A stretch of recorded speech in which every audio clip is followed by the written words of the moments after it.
호두와 같은 견과류는 지방이 많아서 산패가 쉽게 일어날 수가 있는데 호두에 포함된 불포화 지방산은 산화가 되기 쉬워요. 산화가 진행되면 지방의 구조가 변형이 되고 산화된 지방은 우리 몸에 염증을 일으키고 혈관에 손상도 줄 수 있는 그런 물질이죠. 이뿐 아니라 또 심혈관 질환까지 유발할 위험도 가지고 있고 호두가 산패되면 아크릴아마이드라고 하는 유해 물질이 생성될 수 있는데 이 물질은 발암 물질이죠. 이렇게 산패된 호두를 장기적으로 섭취할 때는 암에 대한 위험성도 증가시킬 수가 있어요. 그럼 산패돼서 변질이 일어난 호두는 어떻게 알 수 있을까요?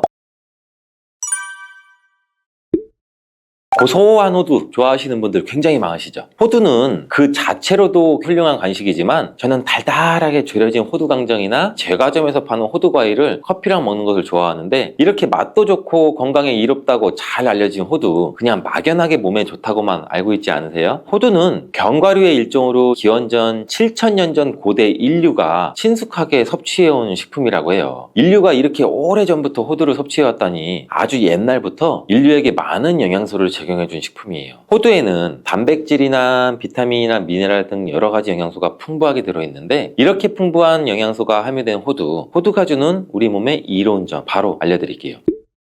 첫 번째 호두의 놀라운 효과는 바로 노화 방지예요. 호두에는 폴리페놀과 비타민 E 같은 강력한 항산화 물질이 풍부하게 들어있고 항산화 물질은 우리 몸의 유해산소를 제거하고 세포 손상을 방지하는 역할을 해주죠. 특히 노화 방지와 관련이 깊은 성분으로 이 피부 건강을 유지하고 노화 과정을 늦추는 데 도움이 될 수가 있겠죠. 또 면역력 향상에도 도움을 주고 감기나 질병에 대한 저항력을 키워주는데 자유라디칼은 우리 몸의 세포를 손상시켜서 노화와 관련된 여러 질병을 일으킬 수가 있어요. 호두에 함유된 항산화 물질은 자유라디칼로부터 세포를 보호해요. 세포의 노화를 늦추는데 중요한 역할을 해준다는 거죠. 또 호두에 풍부한 오메가3 지방산은 피부 건강에도 많은 도움이 되는데 피부 탄력을 유지하고 피부에 수분을 보충해 주는 데에도 꼭 필요한 성분이죠. 특히 피부가 노화되면서 생길 수 있는 주름과 피부 처짐을 예방하는 데도 매우 도움을 줄 수가 있죠. 두 번째 호두의 놀라운 효능은 바로 뇌 건강 유지예요. 호두의 외형이 뇌를 닮아 예로부터 머리가 좋아져 잘 알려져 있는데 외형만 닮았다고 뇌에 좋다는 것이 아닌 건 다들 알고 계시죠. 호두에는 오메가3 지방산이 풍부하게 들어있는데 오메가3는 주로 생선에서 많이 발견되는 성분이잖아요. 호두에도 그만큼 많은 양이 들어있어요. 해외 알츠하이머 저널에서는 호두가 산화 스트레스와 염증을 줄여주므로 알츠하이머 발병과 진행을 늦추거나 위험을 줄여준다는 연구 결과도 발표했는데 호두에는 이 오메가3 지방산인 알파리놀렌산이 풍부하고 이 성분은 뇌세포를 보호하고 인지 기능을 향상시키는 데 중요한 역할을 해주고 뇌 기능을 활성화시켜 치매와 같은 뇌질환을 예방하는 데 도움을 줄 수 있다는 거예요. 뇌 기능이 저하되지 않도록 돕는 호두는 노화로 인한 인지 저하를 늦추는 데도 굉장히 중요하고 호두에 들어있는 비타민 E 또한 풍부해서 뇌의 노화 방지에도 도움을 줄 수가 있죠. 비타민 E는 강력한 항산화 작용을 통해서 뇌세포를 보호하고 기억력과 인지 기능을 개선하는 데 도움을 주고 산화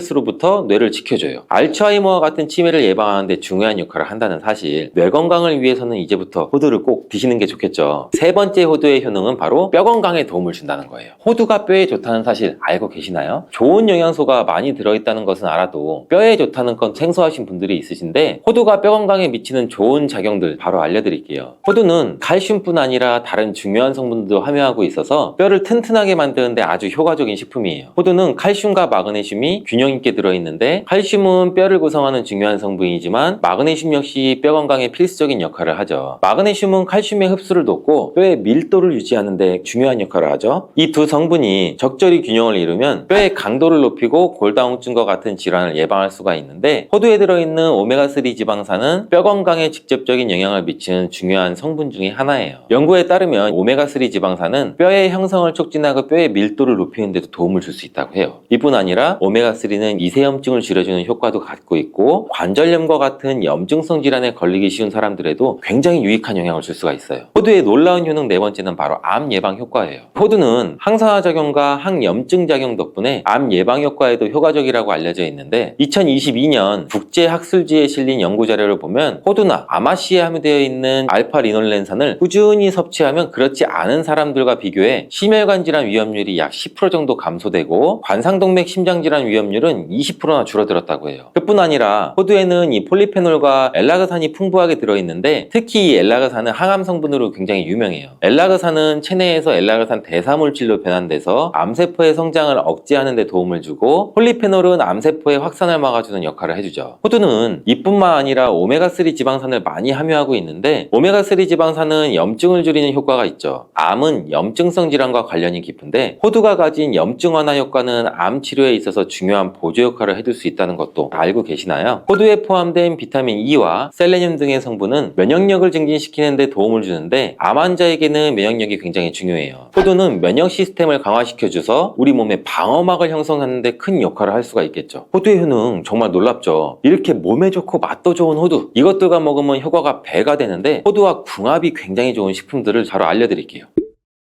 첫 번째는 요거트예요. 요즘 들어 그릭 요거트나 프로바이오틱스 같은 단어들 접해보셨잖아요. 요거트에는 단백질, 칼슘, 프로바이오틱스 등의 영양소가 풍부하게 함유되어 있는데 호두에는 건강한 지방, 단백질, 식이섬유, 비타민, 미네랄 등등이 풍부하죠. 두 가지를 함께 섭취하면 영양소 조합을 통해서 다양한 영양소를 한 번에 섭취할 수 있어요. 요거트에 함유된 프로바이오틱스는 우리 장내 유익한 세균을 증식시키고 장 건강을 촉진하는 데도 도움을 줄 수가 있겠죠. 또 호두의 지방은 프로바이오틱스의 효능을 더욱 향상시켜 장 건강에 도움을 주고 오메가3의 지방산과 같은 건강한 지방산을 요거트와 함께 섭취하면 호두의 지방이 소화와 흡수를 도와서 영양소의 흡수를 향상시킬 수 있다는 것도 꼭 잊지 말아주세요. 그리고 영양분뿐만 아니라 호두의 고소와 크리미한 식감과 요거트의 부드럽고 상큼한 맛은 잘 어울려요. 함께 섭취하시면 맛과 식감의 조화를 즐길 수가 있죠. 그러니 이제부터 요거트를 드실 때 호두와 함께 드시는 것도 추천드릴게요. 두 번째 호두와 환상의 궁합의 음식은 바로 바나나예요. 바나나는 호두와 함께 섭취하면 영양소의 균형을 맞출 수 있다는 사실 알고 계신가요? 바나나는 탄수화물과 천연당과 풍부한 식이섬유를 함유하고 있다고 잘 알려져 있는데 뿐만 아니라 바나나의 당은 호두 대비 신체에 더 빠르게 에너지를 공급해준다고 해요. 호두에는 건강한 지방과 단백질이 풍부하게 함유가 되어 있다는 거 이제 잘 알고 계시잖아요. 이 성분들은 신체의 에너지를 지속적으로 유지하는 데 도움을 줘요. 그래서 바나나와 호두 이 두 가지를 함께 섭취하면 서로 보완적인 영양소를 한 번에 섭취할 수 있고 영양소의 흡수 또한 더 쉽고 오랫동안 지속이 되도록 도와준다는 거죠. 영양뿐 아니라 호두의 식감과 바나나의 부드럽고 달콤한 맛은 잘 어우러지는데 함께 갈아서 스무디로 한번 소비해보세요. 달달한 바나나의 맛과 호두의 고소한 향이 의외로 조화로워서 맛과 식감, 영양소까지 한 번에 즐길 수가 있어요. 이렇게 고소하고 맛도 좋고 몸에도 정말 좋은 호두, 그렇다고 해서 너무 과하게 섭취해도 안 좋다는 사실. 호두는 건강에 매우 좋은 식품이지만 모든 식품들이 그러하듯이 호두도 적정량을 섭취해야 되는데 과연 하루에 얼마나 먹어야 되는지, 몸에 좋은 호두를 잘못된 방법으로 섭취하면 몸에 치명적인 독이 될 수 있다는 사실. 호두 섭취 시 주의할 점을 제가 바로 알려드릴게요.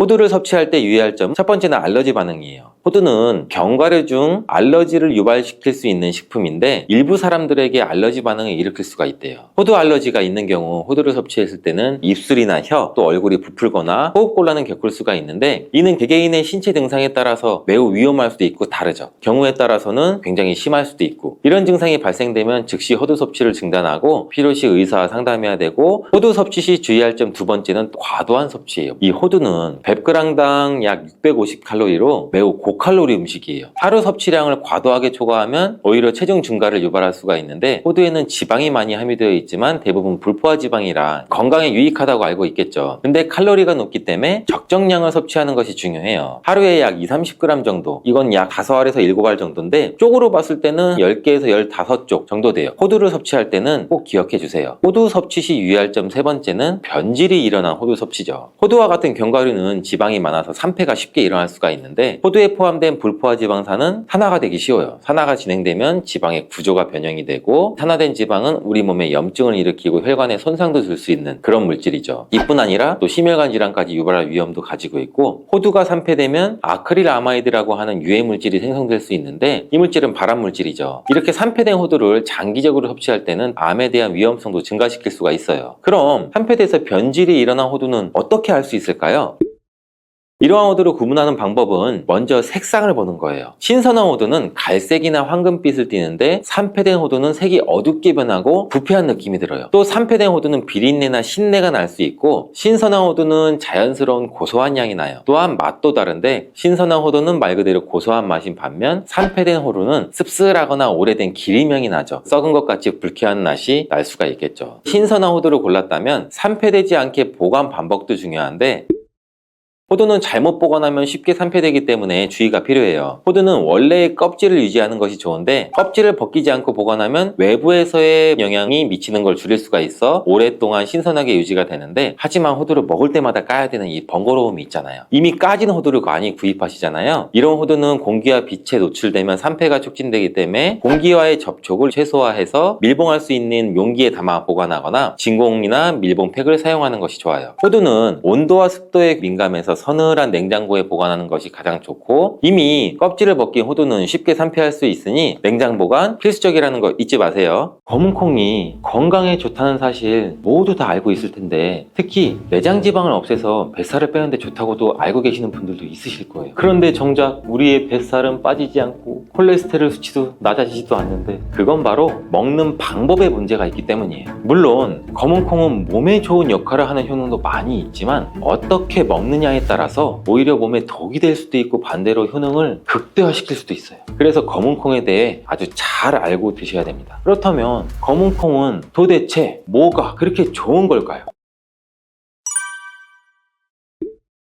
검은콩과 이것을 함께 드시면 혈관이 살아나고 내장 지방도 줄어들게 됩니다. 검은콩 드실 때 제발 이렇게 드세요. 그래야 내장 지방도 녹아내리고 치매도 예방할 수 있어요. 검은콩이 건강에 좋다는 사실 모두 다 알고 있을 텐데, 특히 내장 지방을 없애서 뱃살을 빼는데 좋다고도 알고 계시는 분들도 있으실 거예요. 또한 검은콩은 혈관에 쌓이는 콜레스테롤 수치도 낮춰주는 효과가 있다고 하는데, 그래서 볶아서도 먹고 밥에 넣어서도 많이 드시지 않아요? 그런데 정작 우리의 뱃살은 빠지지 않고 콜레스테롤 수치도 낮아지지도 않는데, 그건 바로 먹는 방법에 문제가 있기 때문이에요. 물론 검은콩은 몸에 좋은 역할을 하는 효능도 많이 있지만 어떻게 먹느냐에 따라서 오히려 몸에 독이 될 수도 있고 반대로 효능을 극대화시킬 수도 있어요. 그래서 검은콩에 대해 아주 잘 알고 드셔야 됩니다. 이미 잘 알고 계시는 것처럼 검은콩은 대표적인 블랙푸드예요. 물론 검은 깨와 흑미도 요새 건강식으로 굉장히 많이들 찾으시는 식품인데, 이 블랙푸드라는 게 말 그대로 껍질이 검정색이라서 블랙푸드인데, 그렇다면 검은콩은 도대체 뭐가 그렇게 좋은 걸까요?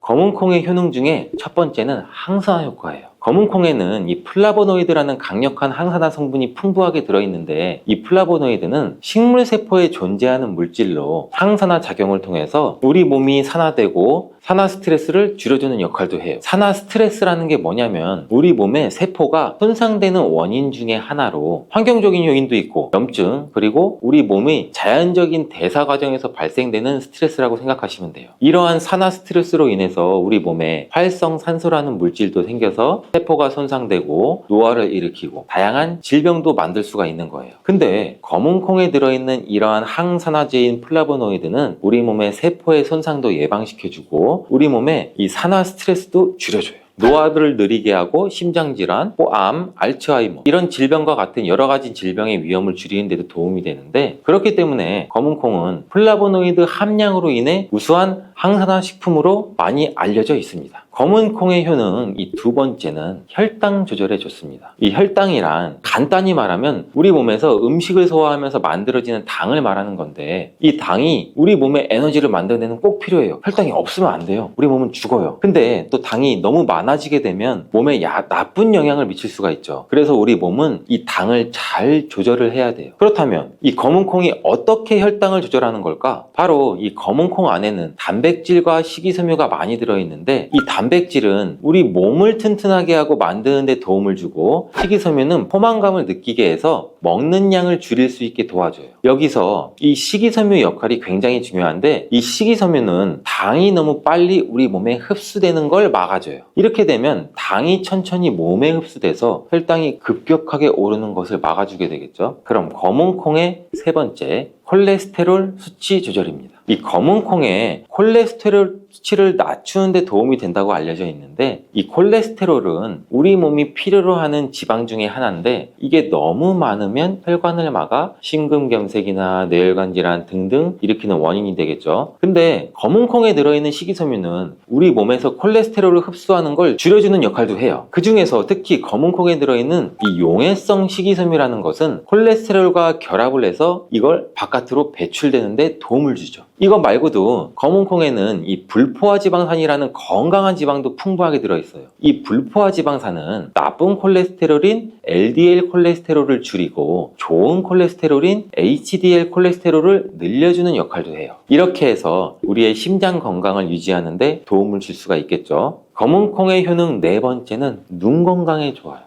검은콩에는 눈 건강에 도움이 되는 여러 가지 영양소가 들어있는데 그 중에서도 이 루테인과 지아잔틴은 눈 건강에 특히나 중요한 역할을 한다고 굉장히 많이들 알고 계시잖아요. 이 루테인과 지아잔틴은 이 우리 눈의 황반 부분에 많이 존재하는 영양소인데 이 황반은 우리가 선명하게 볼 수 있게 해주는 중요한 부분이에요. 루테인과 지아잔틴이 이 황반을 보호해주고 황반 밀도를 유지시켜서 눈의 노화를 막아주고 블루라이트와 같은 UV 파장의 빛으로부터 보호하는 역할도 같이 하게 되죠. 특히 이 루테인과 지아잔틴은 황반 변성이라는 눈 질환을 예방하는 데 도움을 굉장히 많이 주는데 황반 변성은 우리가 나이를 먹으면서 발생할 수 있는 눈의 질환으로서 이 증상이 심해지면 시력도 나중에는 잃게 만드는 주요 원인 중에 하나라고 해요. 자, 검은콩의 다섯 번째는 뼈를 튼튼하게 만들어줘요. 이 검은콩은 뼈 건강에 도움이 되는 여러 가지 영양소를 함유하고 있는데 그 중에서도 칼슘과 마그네슘이 뼈 건강에 키 중요한 역할을 하죠. 먼저 칼슘은 우리 뼈와 이를 지탱하는 치아를 만드는 주요한 성분이기도 하는데 우리 몸의 다른 중요한 기능들, 예를 들어서 심장 박동, 신경 전달에도 굉장히 중요한 물질이에요. 이러한 중요한 칼슘이 검은콩에는 풍부하게 들어있어서 꾸준히 섭취하면 뼈를 튼튼하게 해주는 탁월한 식품이라고 할 수가 있죠. 그리고 마그네슘도 뼈 건강에 중요한 역할을 하는 미네랄인데 이러한 마그네슘은 칼슘이 우리 뼈에 제대로 흡수되는 것을 또 도와주기도 하죠. 또한 마그네슘은 뼈의 구조를 유지하는 데도 필요하고 뼈를 강하게 만드는 데도 도움을 줄 수가 있어요. 검은콩의 효능 여섯 번째는 피부 노화를 막아주는 효능이 있어요. 이 검은콩에 들어있는 비타민 E, 아미노산, 그리고 항산화 성분이 이 피부 건강에 특히 중요한 역할을 해요. 먼저 비타민 E는 피부를 보호하는 데 중요한 역할을 하는데 이 비타민 E가 피부의 수분을 유지하는 데도 도움을 주고 피부의 재생을 지원하고 피부의 표면을 건강을 유지하는 데 필요한 지방산을 보호하는 역할까지 같이 해줍니다. 이것뿐 아니라 검은콩에 들어있는 아미노산은 우리 몸의 단백질을 만드는 데 필요한 성분인데 이게 왜 피부에 좋냐면 우리의 피부는 대부분 콜라겐이라는 단백질로 이루어져 있는데 바로 이 콜라겐은 피부의 탄력을 유지해줘서 항상 탱탱한 피부로 보이게 되는 거죠. 또한 이 검은콩에는 아미노산도 풍부하게 들어있는데 아미노산도 콜라겐 생성에 도움을 줄 수가 있어요.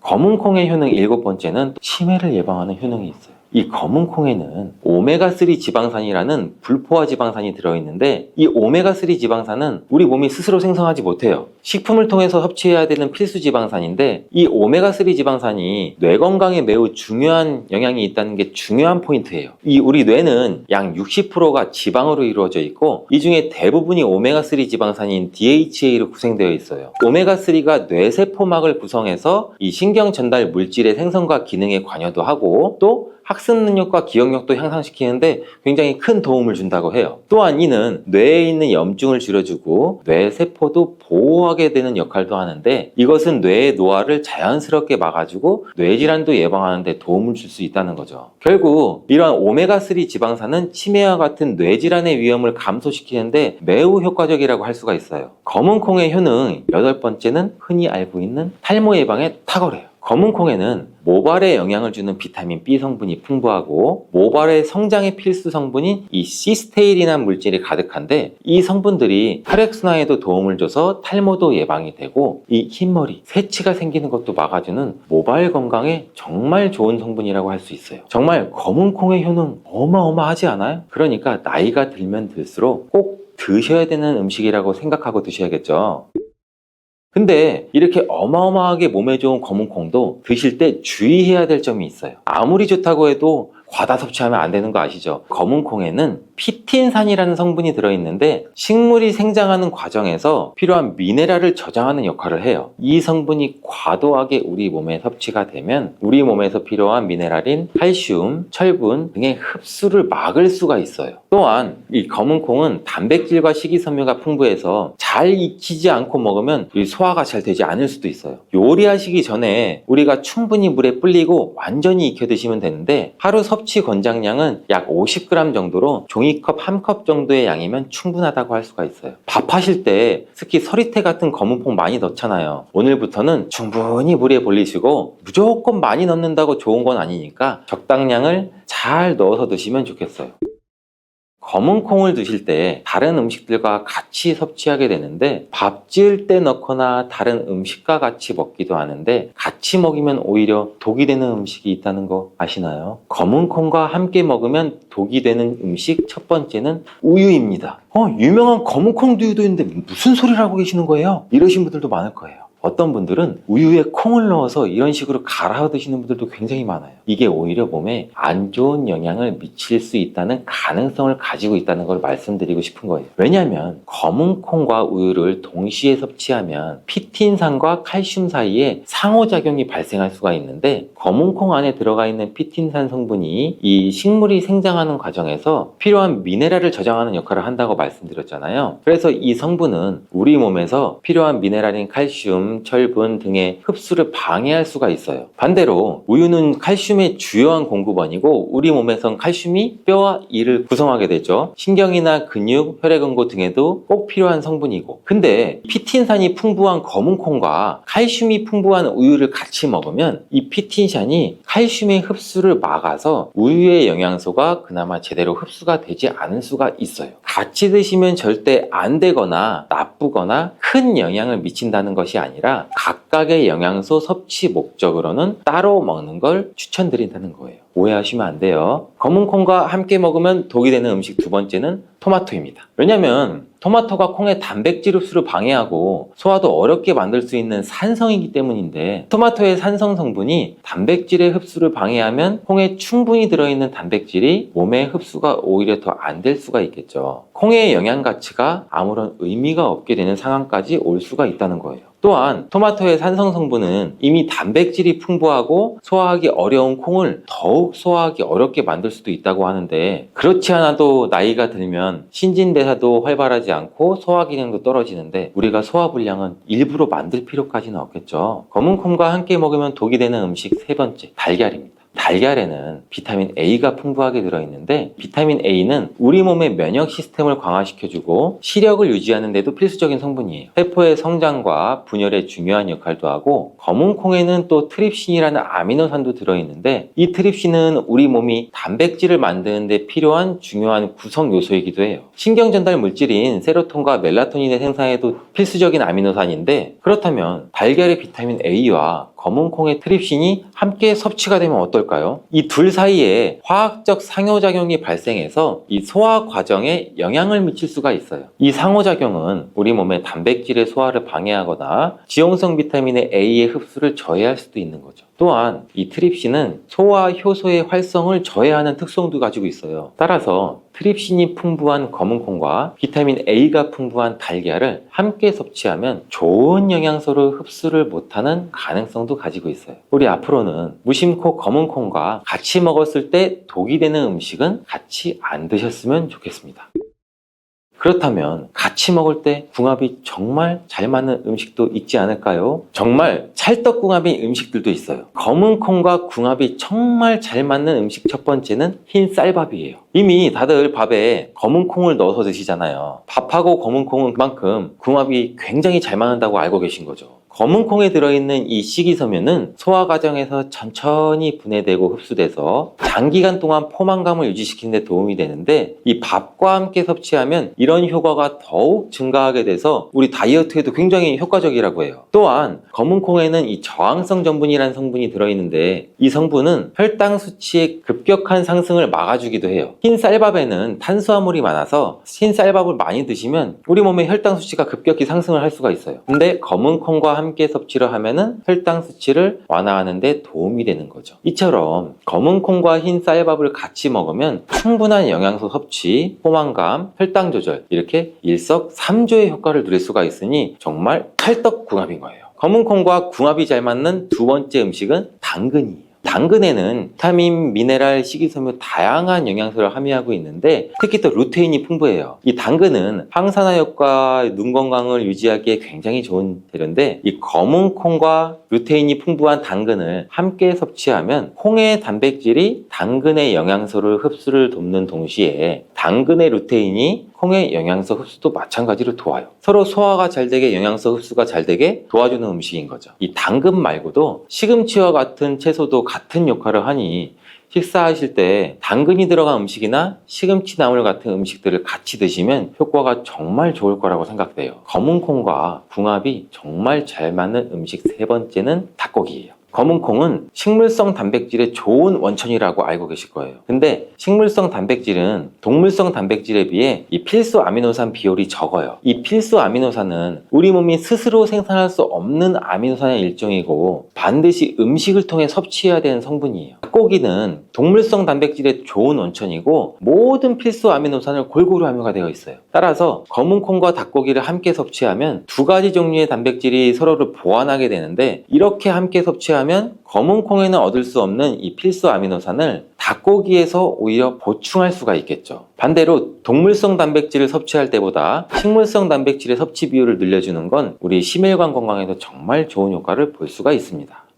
증상이 심해지면 장누수 증후군이라는 질병도 발병이 되고 이런 증상이 나타나면 독소들이 혈액을 타고 돌아다니게 되고 악순환이 반복이 되는 거죠. 그래서 장이 안 좋아지면 피부에 염증도 일으킬 수가 있고 아토피와 같은 면역력이 이제 과잉되거나 면역력의 불균형 증상을 일으킬 수 있게 되는 거죠. 이렇게 사과를 드시면 이런 증상을 예방해 장이 건강해져 피 노화를 촉진시키기도 하는데 이러한 활성산소를 제거해 주는 게 우리가 흔히 알고 있는 항산화 영양제라고 해요. 그 항산화 영양소도 건강한 습관이 항상 나를 만든다. 건강한 삶을 원하시면 지금 바로 구독을 눌러주세요. 매일 사과 한 개를 먹으면 병원에 가지 않아도 된다는 말은 많이들 들어보셨죠? 그만큼 사과가 갖고 있는 효능이 굉장히 많은데 사과는 그만큼 우리 몸을 건강하게 하는 많은 영양소가 들어있습니다. 사과는 꼭 아침에 먹어야 돼. 엄마가 일어나면 아침에 사과 먹고 가 이런 거 많이 하시죠? 꼭 아침에 먹어야 된다고 하는 사람들도 많은데 그 말이 정말 사실일까요? 정답은 그렇지 않다입니다. 그 이유를 보면 사과에는 신맛, 상큼한 맛이 나죠. 바로 사과 안에는 유기산이 풍부하기 때문인데 그래서 유기산 때문에 신맛이 나는 것이에요. 이 유기산은 우리 몸에 이로운 정도 있지만 평소에 속쓰림이 자주 있거나 위염, 식도염이 있는 분들이 아침에 공복에 사과를 먹게 되면 우리 몸의 위 점막에 심한 자극을 줄 수 있어요. 빈속에 안 그래도 속이 쓰리신 분도 많은데 음식물이 있을 때 위 안에서 위산이 분비되고 위액이 분비돼야 중화가 되면서 우리 위도 코팅이 되고 건강한데 음식이 없을 때 위산이 분비되면 오히려 위벽을 깎아먹게 되는 효과를 나타내거든요. 그래서 평소에 위가 약하거나 위염이 있으신 분들, 역류성 식도염이 있으신 분들, 이러신 분들 같은 경우에는 공복에 사과를 드시는 게 오히려 독이 될 수가 있습니다. 또한 마늘과 파 같은 음식은 열을 내는 음식이라고 하면 우리 사과는 우리 몸을 차갑게 하는 과일이라서 몸이 찬 분들은 사과를 드실 때 또 주의를 하셔야 돼요. 위염 같은 증상이 있는 분들은 공복에 사과를 드시면 사과가 소화도 되지 않고 설사를 하게 될 가능성도 높고 평소에 아랫배가 차거나 손발이 차서 수족냉증에 걸리신 분들도 많으시고 혈액순환도 안 되고 또 생리기간 중에 있으신 여성분들도 사과를 드실 때는 주의하셔야 됩니다. 이런 분들이 사과를 드실 때는 아침에 공복보다는 아침 식사 후에 드시는 게 좋고 사과를 보관할 때도 보통 냉장고에 보관했다가 차게 해서 꺼내 드시잖아요. 냉장고에서 꺼낸 사과를 바로 드시면 시원하고 아삭해서 맛있죠. 근데 미리 꺼내놓고 사과의 온도를 실온으로 맞춰서 드시는 것이 우리 위장 내부에도 좋습니다. 또한 사과를 익혀 드셔도 되는데 팬에 구워 드셔도 되고 익혀 드셔도 됩니다. 그렇다면 왜 아침에 먹는 사과가 보약이라는 말이 굉장히 우리가 많이 알고 있을까요? 건강하신 분들은 사과를 아침 공복에 드시면 더욱 좋은데 그 이유는 사과에는 팩틴이라는 식이섬유가 풍부해 우리 장 운동을 활발하게 하고 장내 노폐물을 배출하는 데 도움을 줘 하루를 건강하게 시작할 수 있기 때문입니다. 한 가지 꼭 기억하셔야 할 점은 사과를 껍질째 드셔야 한다는 것입니다. 실제 연구에서는 사과의 껍질에는 안토시아닌이나 퀘르세틴, 에피카테킨 같은 이러한 식물성 폴리페놀 성분이 사과의 그 과육보다 사과 껍질에 훨씬 더 많이 함유되어 있는 것이 밝혀졌고 또 이러한 껍질을 버리고 깎고 먹게 되면 사과의 좋은 영양소는 극히 일부만 드시게 되는 것이죠. 사과에는 팩틴 말고도 정말 다양한 영양소가 있는데 사과에는 어떤 효능이나 영양소가 있는지 한번 알아보겠습니다. 사과는 먼저 먼저 장을 건강하게 해줘요. 요즘 프로바이오틱스, 프리바이오틱스 굉장히 많죠, 유산균. 이렇게 사과가 천연 프리바이오틱스로서 장내에 우리 몸, 장 안에 좋은 균을 많이 생기도록 해주는 작용을 해줍니다. 이렇게 장내에 좋은 균이 많이 생기게 되면 장의 환경이 좋아지는 건데, 그렇게 되면 단맛, 자극적인 맛이 강한 가공식품에 대한 식욕도 줄어들고 건강한 식품을 먹고 싶은 욕구도 늘어나게 돼요. 또 장이 건강해지면 우리 면역력이 또 좋아지고, 이렇게 다 선순환으로 이어져 가는 건데, 장에는 물론 좋은 세균, 나쁜 세균들이 굉장히 많이 존재가 해요. 근데 좋은 세균만 많아도 안 되고 나쁜 세균만 많아도 안 돼요. 좋은 세균, 나쁜 세균이 어느 정도 밸런스를 이루어져서 우리 몸의 면역력을 형성하게 되는데, 그때도 굉장히 중요한 게 프로바이오틱스, 프리바이오틱스, 우리가 흔히 많이 먹는 유산균입니다. 사과를 드시면 자연스럽게 체중도 줄어들고 다이어트하는 효과까지 누릴 수 있게 돼요. 이렇게 사과를 먹게 되면 장내에서 소화가 되면서 뷰티르산 같은 단세지방산이 만들어지게 되는데, 이 지방산이 우리 몸에 손상된 장벽을 회복시켜주는 역할을 해줘서 우리 장이 건강해지는 거예요. 장벽을 회복시키는 것이 중요한 이유가, 우리 장벽이 손상되면 손상된 곳에 독소들이 하나하나씩 침투가 되게 되고, 증상이 심해지면 장누수증후군이라는 질병도 발병이 되고, 이런 증상이 나타나면 독소들이 혈액을 타고 돌아다니게 되고 악순환이 반복이 되는 거죠. 그래서 장이 안 좋아지면 피부에 염증도 일으킬 수가 있고, 아토피와 같은 면역력이 이제 과잉되거나 면역력의 불균형 증상을 일으킬 수 있게 되는 거죠. 이렇게 사과를 드시면 이런 증상을 예방해 장이 건강해져 피부도 탄력 있게 밝아지게 하는 효과도 있고, 사과 속의 풍부한 펙틴이 아까 장 운동도 활발하게 한다고 말씀드렸잖아요. 그렇게 되면 암을 유발할 수 있는 물질들이 장내에 오래 머물지 못하고 결국 대장암의 발병률도 서서히 줄어들게 되죠. 그리고 사과는 혈관도 깨끗하게 해주는데, 혈관을 깨끗하게 해주면 뇌졸중, 고혈압, 심근경색, 그런 혈관 질환도 같이 예방할 수 있게 되고, 혈관에 활성산소가 많아지게 되면 혈전이 생겨 혈액순환을 방해하기도 하고 혈관세포를 손상시켜 노화를 촉진시키기도 하는데, 이러한 활성산소를 제거해주는 게 우리가 흔히 알고 있는 항산화 영양제라고 해요. 그 항산화 영양소도 사과에 들어있다는 것을 알고 계시면 좋을 것 같습니다. 또한 이러한 활성산소를 제거해서 혈전이 생기는 것을 억제하는데 가장 큰 역할을 하는 게 플라보노이드 계열의 루틴이라는 성분인데, 이 루틴이 사과에 굉장히 많이 들어있어요. 또한 사과에는 칼륨도 굉장히 많이 함유되어 있어서, 칼륨은 혈관 내에 나트륨을 몸 밖으로 배출해주는 역할을 해요. 나트륨은 수분을 흡수하는데 칼륨이 부족하면 나트륨도 배출되지 않습니다. 이 나트륨은 혈압이 상승하며 혈관에 노폐물을 쌓이게 만드는데, 사과를 섭취해서 칼륨을 공급해주면 혈압도 방지할 수 있고 노폐물을 배출시켜주는 역할도 같이 할 수 있습니다. 또한 이러한 칼륨은 혈관을 확장시키는 작용을 해서 혈액순환도 원활하게 하고 심장박동도 안정시키고 심장의 기능도 강화하는 데 도움을 줄 수 있는 성분이에요. 근데 여기서 한 가지 주의할 점을 알려드릴게요. 활성산소가 혈관을 손상시킨다고 했잖아요. 근데 사과를 잘못 드시면 오히려 활성산소가 굉장히 많이 생기게 돼요. 바로 갈변된 사과를 드시는 것입니다. 사과를 먹고 남게 되면 밀폐 용기에 담아 보관했다가 나중에 드시는 경우 굉장히 많잖아요. 그때 우리가 단면이 사과가 갈색으로 변하게 되는데, 이는 공기 중에 산소와 만나서 산패돼서 갈색으로 변한 것이거든요. 이렇게 산패된 사과를 드시면 활성산소를 제거하는 것이 아니라 오히려 활성산소를 증가시켜 혈관 건강에 악영향을 줄 수 있으니까, 갈변된 사과는 그 부분은 바로 잘라내고 드시는 것을 추천드립니다. 또한 사과의 이로운 점 중 다른 하나는, 사과는 혈당을 조절해서 당뇨를 예방하고 회복하는 데에도 도움을 줄 수가 있어요. 당뇨가 있으신 분들은 과당이 혈당을 올려 안 좋다고 알고 계시잖아요, 굉장히 많은 분들이. 근데 사과는 오히려 혈당을 조절해 주기 때문에 당뇨가 있으신 분들은 사과를 드셔야 됩니다. 식사하기 30분 전에 사과를 드신 후에 식사를 하시면 혈당이 급격하게 오르는 혈당 스파이크 현상도 막을 수가 있어요. 사과에 단맛 때문에 당뇨가 있는 분들이 사과를 드시는 것을 꺼려 하시는데, 사과에는 단맛도 있지만 혈당을 올리는 GI 지수가 36으로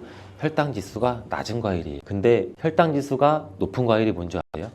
수박은 다른 거에 비해서 혈당 지수가 높기 때문에 당뇨가 있으신 분들은 조금 조심해서 드시면 좋을 것 같습니다. 실제로 대학 연구팀에서 실험한 것을 발표했는데, 건강한 사람을 대상으로 쌀밥만 먹은 경우랑 30분 전에 사과를 먹고 쌀밥을 드신 경우를 비교를 했을 때 혈당이 쌀밥만 먹은 경우보다 50% 정도로 떨어지는 것도 확인이 된 실험도 있어요. 당뇨가 있는 분들도 이제 안심하시고 식사 후에 드시지 말고 반드시 식사 30분 전에 꼭 사과를 드시고 식사를 하시길 바랍니다. 한 가지 주의할 점은, 사과를 갈아서 사과 주스로 드시게 되면 오히려 흡수가 빨라 혈당을 올릴 수가 있으니 사과를 껍질째 씹어서 천천히 드시는 게 좋을 것 같습니다. 또한 사과의 다른 유능 중 한 가지는 기관지도 깨끗하게 청소해주는 효능도 있어요. 사과에는 양파와 마찬가지로 퀘르세틴이라는 성분이 풍부하게 함유되어 있는데 이 성분은 호흡기 점막에 생기는 염증을 가라앉히고 예방하는 효과도 있어요. 퀘르세틴 영양제도 있는데 이 퀘르세틴 영양제가 아이들 비염, 기관지염 이런 쪽을 개선시킨다고 많이들 이제 광고도 하는데 이처럼 퀘르세틴이 우리 몸에 있는 염증도 굉장히 많이 잡아주거든요. 이런 물질들이 사과 속에도 같이 함유되어 있다는 것을 기억하시기 바라겠습니다. 그리고 폐기관지에 모세혈관도 튼튼하게 만드는 걸 도와주고 천식이 있거나 기관지가 약한 분들이 미세먼지 때문에 기침이 많이 나고 목에 가래가 많이 낄 수가 있는데 이런 분들도 사과를 꾸준히 드시면 호흡기가 부드러워져 불편함도 많이 해소할 수 있게 됩니다. 한 연구에서는 매주 4개에서 5개의 사과를 먹는 가정의 자녀가 매주 1개 이하의 사과를 먹는 가정의 자녀보다 천식에 걸릴 확률이 50% 정도나 낮았다고 발표한 적도 있고 사과가 그만큼 천식과 호흡기 건강에 좋다는 것이 증명된 거죠. 이렇게 좋은 사과도 함께 먹으면 절대 안 되는 음식이 있는데 바로 궁합이 안 맞는 거예요. 그 음식을 알아볼 텐데 바로 우유, 요거트, 치즈 이런 유제품류예요. 여러분 놀라셨죠? 유제품이랑 사과를 아침에 굉장히 많은 분들이 같이 함께 드시고 계시는데 요새 샐러드 같은 것도 많이 드시면서 샐러드에 사과도 넣고 드레싱으로 요거트랑 치즈도 붓고 이러한 경우가 많은데 유제품과 사과를 함께 드시면 사과의 비타민C가 우유의 부족한 영양성분을 보충해줘서 좋은 것으로 대부분 많이 알고 계시는데 이런 내용이 전혀 틀린 것은 아니에요. 근데 소화기능이 약하신 어르신분들이나 위염, 식도염 같은 증상이 있으신 분들은 이렇게 드시면 안 돼요. 영상 초반에도 제가 잠깐 말씀드렸듯이 이런 증상이 있는 분들은 유제품과 사과를 함께 드시면 그 증상이 더욱 악화되는데 그 이유는 사과의 유기산과 우유의 카제인이라는 성분이 만나게 되면 엉기는 현상이 일어나서 이게 덩어리가 져요. 덩어리가 져서 윗속에 들어가면 위산하고도 만나서 더 큰 덩어리가 형성되고 그러면 또 당연히 더 큰 덩어리가 형성되니까 소화가 늦어지겠죠. 소화도 힘들어져요. 이렇게 평소 소화가 잘 되고 건강한 사람이랑은 별로 상관이 없는데 그렇지 않은 분들한테는 소화불량과 대장염도 일으킬 가능성도 있고 이게 지속적으로 반복이 되면 대장암이 생길 수도 있죠. 장 건강이 중요한 이유는 이 장은 정신 건강에까지 영향을 주기 때문인데 행복 호르몬이라고 불리우는 세로토닌 많이 들어보셨죠? 이 세로토닌의 95%가 장에서 만들어지기 때문에 장이 건강해야 행복감이 또 올라갈 수 있어요. 여기서 또 하나 절대 드시면 안 되는 것이 바로 사과 씨입니다. 사과 주스를 만들어 드실 때 씨까지 함께 갈아서 드시는 경우도 굉장히 많이 있는데 이 사과 씨에는 아미그달린이라는 성분이 함유되어 있어요. 이 아미그달린이 소와 효소와 만나게 되면 이게 시아나스소라는 유독물질로 분해가 돼요. 이 시아나스소는 인체에서 유해한 독성이 굉장히 강한 물질인데 이걸 섭취하게 되면 두통이나 어지럼증, 구토, 복통 이러한 증상들이 나타날 수가 있고 심한 경우에는 이게 심장박동에도 영향을 줘서 호흡곤란, 혼수상태 이런 심각한 증상으로 나타날 수 있어요. 건강한 성인의 경우에는 사과 한 개에 들어있는 씨의 양에는 뭐 그닥 큰 영향이 없을 수가 있는데 독성에 약한 어린아이 그리고 연세가 많으신 분들한테는 이런 것도 굉장히 민감하게 반응할 수 있으니까 꼭 주의하셔야 됩니다. 사과는 유독 보여지는 것이 중요한 과일인데 흠집이 있거나 색상이 좋지 않으면 상품성이 많이 떨어져요. 근데 유독 윤기가 있거나 반짝반짝하고 빨갛고 색상이 짙은 사과는 웬만하면 피하는 게 좋아요. 간혹 유동 파라핀이라는 식품 첨가물을 사용해서 사과 위에 이렇게 이쁘게 보이게 코팅 처리를 한 사과일 수가 있는데 이 유동 파라핀을 섭취하게 되면 복통과 설사를 일으킬 수 있고 지용성 비타민의 흡수도 감소시킨다고 알려져 있어요. 요새는 이런 일이 거의 없긴 하지만 혹시나 사과가 너무 윤기가 흐르거나 만졌을 때 약간의 끈적임이 있다면 드시기 전에 살짝 의심 한번 해보시고 껍질을 깨끗하게 세척하고 드시거나 껍질을 벗기고 드시는 것이 안전하겠습니다. 사과와 함께 드시면 보약이 되는 음식도 있는데요. 바로 비트와 당근입니다. 굉장히 유명한 주스 아시죠? ABC가 바로 사과, 비트, 당근, 애플, 비트, 캐럿 이 세 가지를 갈아서 만든 주스인데 사과, 당근, 비트를 함께 드시게 되면 영양소의 흡수율이 굉장히 증가하고 서로의 시너지를 굉장히 크게 나타내요. 이 서로의 영양소를 보완해줘서 더욱 건강하게 드실 수가 있는데 또한 식이섬유가 폭발적으로 증가해서 장운동을 촉진하고 변비 예방도 탁월해져요. 그리고 사과, 당근, 비트 이 세 가지는 모두 강력한 항산화 물질이 풍부해서 체내에 있는 활성산소를 제거해서 세포의 노화도 방지해주고 몸에 활력을 불어넣어 줄 수도 있는 거예요. 함께 먹으면 보약이 되는 음식으로도 고구마도 있습니다.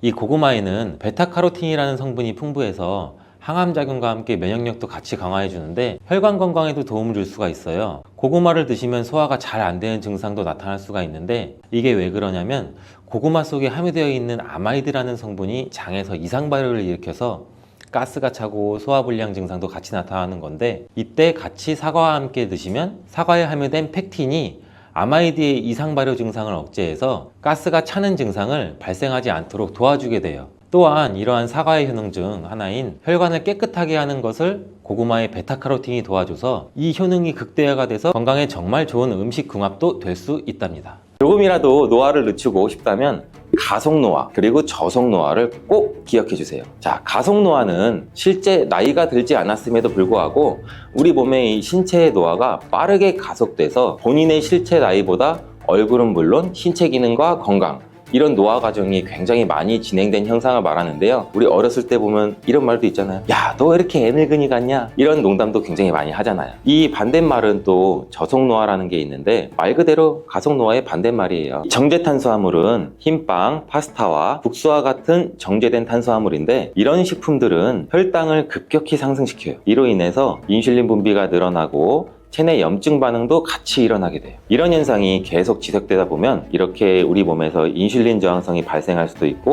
건강한 습관이 항상 나를 만든다. 건강한 삶을 원하시면 지금 바로 구독을 눌러주세요. 식사하는 방법만 바꿔도 노화를 막을 수 있다는 사실 모두 알고 계신가요? 요즘은 영양 부족을 넘어 영양이 과다한 시대인데 우리가 어렸을 때랑은 비교할 수 없을 정도로 굉장히 다양하고 많은 음식들이 우리의 눈과 입을 즐겁게 해주고 있어요. 하지만 과연 이러한 음식들이 우리의 신체 건강에도 도움을 과연 줄까요? 이렇게 맛있는 산의 진미들을 먹고 싶은 대로 아무 때나 많이 먹어도 되는 걸까요? 많은 전문가와 의사들이 입을 모아 얘기하는 대답은 아니요입니다. 건강한 노화는 단순히 생물학적인 과정일 뿐만 아니라 우리가 일상에서 선택하는 식습관과 생활 방식에 깊은 영향을 받는데, 우리가 먹고 싶은 대로 음식을 섭취한다면 우리의 이 장기들은 쉴 새 없이 소화를 위해 일을 하게 돼요. 즉, 우리가 자주 먹는 만큼 위와 장, 우리의 그 소화기관 같은 것들이 굉장히 쉴 수가 없다는 거예요. 계속 움직이죠. 이렇게 우리의 소화기관이 쉴 수가 없다면 과연 무슨 일이 일어날까요? 먼저 과식을 하게 되면 우리 몸에 생기는 점 4가지 먼저 간단하게 알려드릴게요. 첫 번째는 혈당 상승입니다. 우리 몸이 과식을 하게 되면 혈당 수치가 급격하게 상승할 수가 있는데, 특히 단순당이 많이 포함된 음식, 빵이나 과자, 캔디류, 초콜릿, 흔히 하는 굉장히 단 음식 있잖아요. 이러한 달달구리한 간식들을 굉장히 많이 섭취하게 되면 우리 몸의 인슐린 저항성이라는 게 증가할 수가 있는데, 이 인슐린 저항성이 증가하면 당뇨병의 위험률도 높일 수 있습니다. 자, 두 번째, 심혈관 질환에 노출될 가능성이 높아지는데, 이렇게 지속적인 과식은 고혈압이나 고지혈증이나 이런 심혈관 질환 위험도 같이 증가시키는데, 지방과 같은 나트륨이 많은 음식을 과도하게 섭취하면 우리 심장 건강에 매우 부정적인 영향도 미칠 수가 있어요. 또 세 번째, 우리가 흔히 알 수 있듯이 소화불량, 많이 먹으면 소화도 안 되고 더부룩하고 가스 차고 배가 아프고 이렇게 소화불량을 일으킬 수가 있는데, 이러한 과식은 우리 소화 시스템에 과부하를 줄 수가 있어요. 너무 많은 음식을 한 번에 섭취하면 위에서 소화를 제때 하지 못해서 소화불량, 복부 팽만, 가스, 아니면 배가 아프고 여러 가지 증상들이 나타날 수가 있어요. 네 번째, 체중 증가입니다. 많은 사람들도 알다시피 과식은 불필요한 칼로리 섭취를 굉장히 많이 초래하는데, 이는 또 쉬운 체중 증가로 이어질 수가 있고, 이렇게 체중이 증가하면 많은 병의 원인인 비만의 위험도가 높아지는데 다양한 건강 문제를 초래할 수도 있습니다. 이제부터는 내 입이 즐겁다고 해서 음식을 과하게 자주 많이 먹으면 절대 안 되겠죠. 그렇다면 공복을 유지할 땐 좋은 검은 어떤 것들이 있을까요?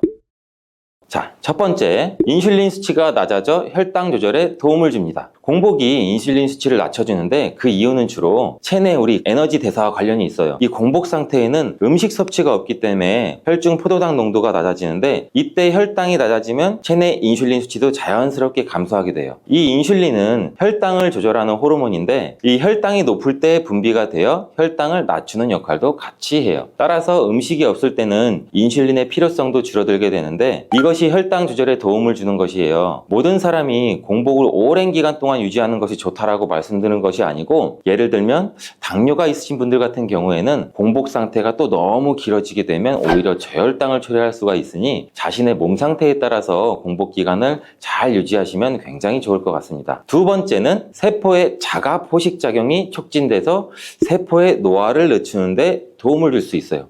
좀 어려운 말이 들어갔죠? 자, 이게 뭔가 살펴보면 하버드 의대 교수 데이비드 싱클레어 박사는 단식이 오토파지를 활성화시켜서 건강하게 장수할 수 있는 비결로 꼽았는데, 이 세포의 자가포식, 즉 오토파지라는 말은 스스로 자동이라는 뜻의 오토와 먹는다라는 뜻의 파지가 합쳐진 단어예요. 우리 몸속에는 이렇게 자동적으로 회복되는 시스템이 누구한테나 있지만, 이 시스템을 활성화하려면 공복을 일정 시간 동안 유지해야 하는데, 이러한 현상이 손상된 세포 성분을 분해하고 재활용하고, 이러한 과정을 통해서 체내의 세포들이 스스로 몸속에 있는 단백질 부산물을 정화를 하게 돼요. 이러한 정화 과정을 거치면 우리 몸에 건강한 세포를 만들어내서 이 세포의 노화를 늦출 수도 있고, 이 세포의 노화를 늦추는 게 결국에 우리 몸의 노화를 막는 데도 도움을 줄 수 있다는 것입니다.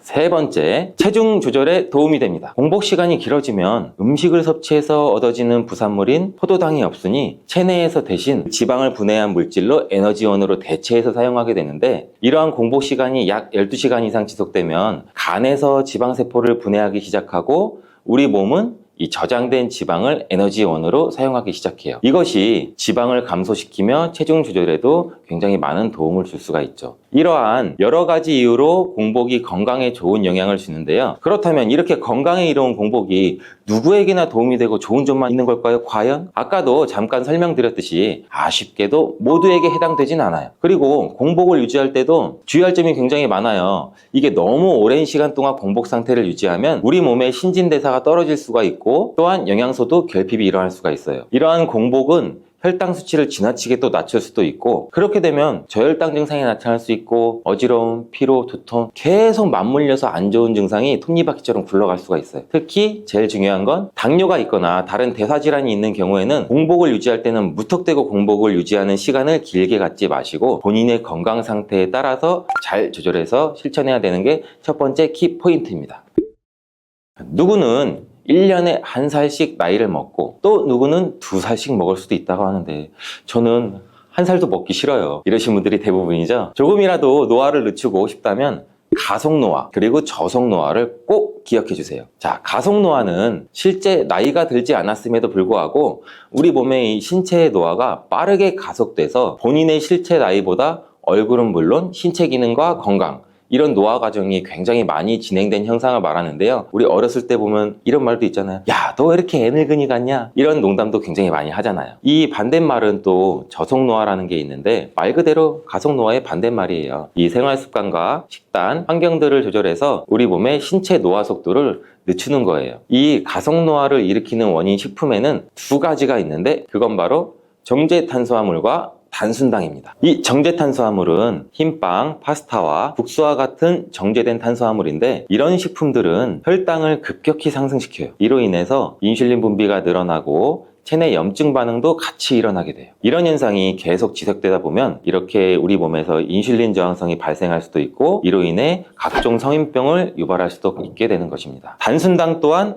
가속노화를 촉진시키는데, 이 설탕이 많이 포함된 음료나 과자 같은 거는 우리 몸속에서 노화 과정을 가속화시키는 원인이 되고, 또 이 단순당은 체내에서 빠르게 흡수돼서 염증을 유발하기 때문에 설탕이나 과당, 시럽 등이 포함된 탄산음료, 당분이 많이 함유된 과일 같은 거는 몸의 산화 스트레스를 증가시키기도 하고 우리 몸의 염증과 노화도 같이 촉진시킨다고 해요. 이렇게 또 음료를 선택할 때는 당이 적은 천연 과일 주스나 허브차 같은 것을 선택하는 것이 좋은데, 이러한 음료는 영양소가 풍부하면서도 단순당의 섭취를 최소화할 수 있어요. 이제부터는 이러한 음료로 대체 마시는 것을 잊지 마세요. 그렇다면 이렇게 몸에 안 좋은 가속노화를 억제하고 오히려 노화 속도를 늦춰주는 저속노화 식단도 있을까요?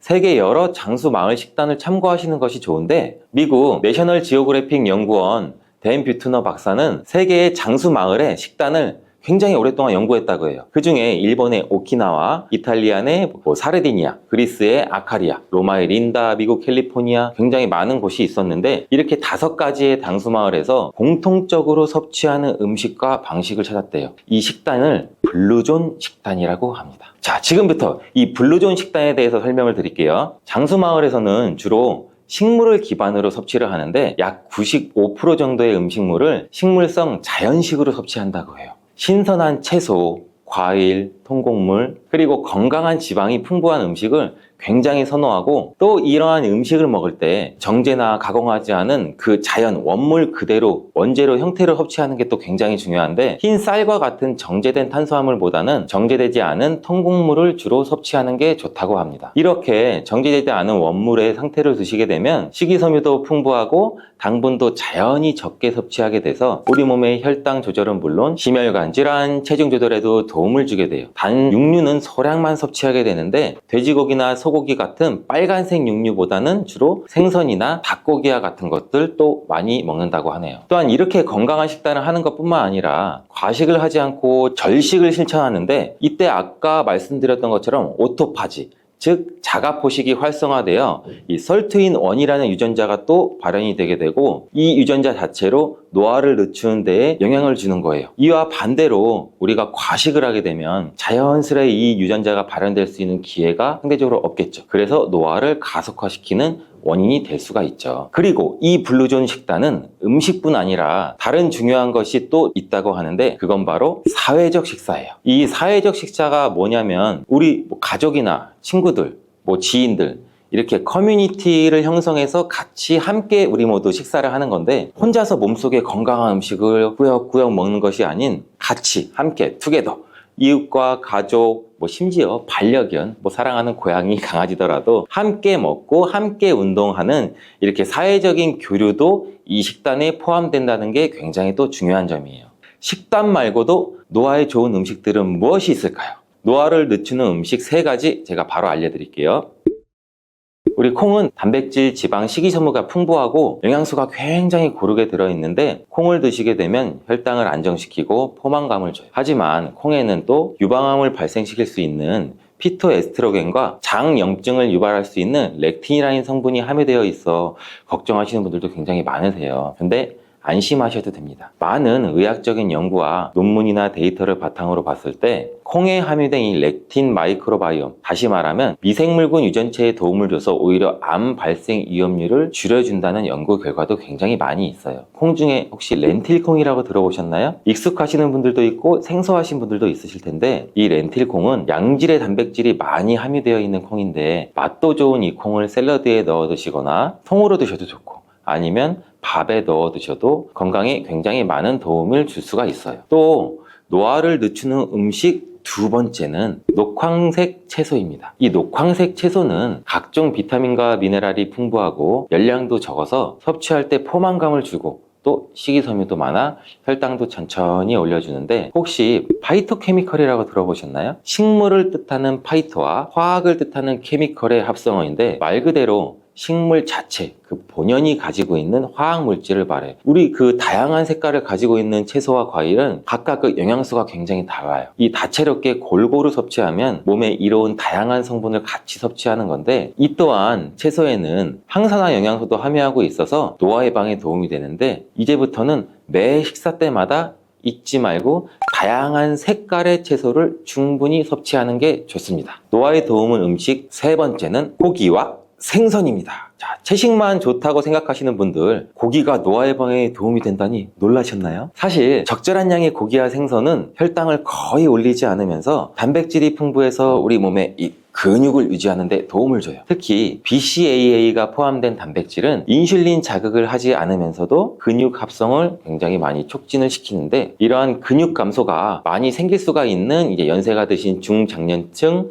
노년층들에게는 특히나 이러한 단백질 섭취가 굉장히 중요해요. 하지만 이렇게 우리 몸에 꼭 필요한 고기와 생선도 너무 과하게 많이 드시게 되면 오히려 해가 될 수가 있어요. 인슐린 분비를 높일 수가 있어서 너무 맛있다고 많이 드시지 말고 꼭 적절한 양으로 섭취해 주는 거 잊지 마세요. 이렇게 좋은 음식과 식단이 모두에게나 똑같은 영향을 줄 수 있을까요? 과연? 아쉽게도 그건 아닌데요. 연령에 따라서 달라져야 하는 식단, 그리고 주의해야 할 점 제가 조금 알려드릴게요. 자, 어린이나 청소년은 성장에 필요한 영양소를 골고루 충분히 섭취해야 하는 건 모두 알고 계신 거죠. 하지만 중년기나 노년기에서는 조금 달라져요. 중년기에는 체중 조절과 우리 몸의 대사 건강을 위한 식단이 굉장히 중요하게 필요한데, 이렇게 자연스러운 실체 노화에 따라서 소화 기능도 점점 떨어져서 같은 양을 먹어도 살이 금방 찌기 쉬워져요. 이에 따라서 절식이나 그리고 아까 말씀드렸던 블루존 식단이 굉장히 건강에 도움이 될 수 있는데, 이러한 노년층은 자연스럽게 소화 기능과 근육량이 감소해서 무리하게 절식이나 식단을 하시기보다는 소화가 쉬운 음식을 선택하고 영양소 섭취에 주의해야 돼요. 노년층에는